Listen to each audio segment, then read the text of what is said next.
নমস্কার বন্ধুরা, প্রতিদিনের মতন আজকে একটি নতুন রেসিপি নিয়ে এসেছি। তো আজকে আমি কলমি শাক দিয়ে মাছের ডিম করব। তো দেখতে থাকো তোমরা কিভাবে করি।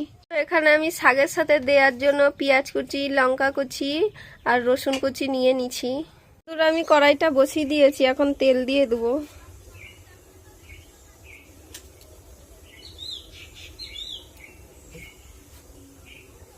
তেল দিয়ে দিচ্ছি, তেলটা গরম হয়ে গেছে। এখন পেঁয়াজ, রসুন আর লঙ্কা কুচিটা দিয়ে দিব। আমি প্রথমে নুন হলুদ দিয়ে দিচ্ছি, দিয়ে আগে একটু চটকিয়ে নেব।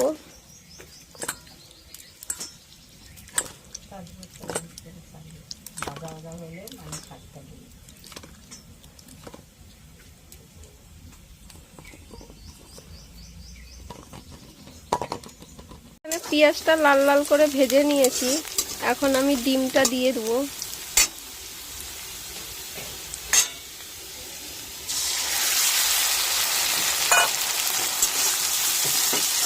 ডিমটা লাল লাল করে ভাজা হলে শাকটা দিয়ে দেবো। এখন লাল লাল করে ভেজে নিচ্ছি। ডিমটা ভাজা হয়ে গেছে, এখন আমি শাকটা দিয়ে দেবো।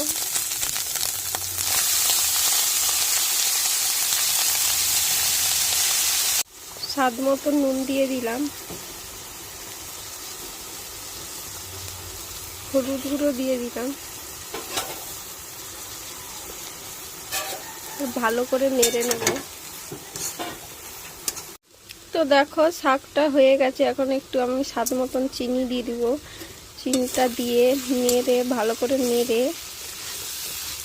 নিচ্ছি। তো এখন আমি নাড়িয়ে নেব,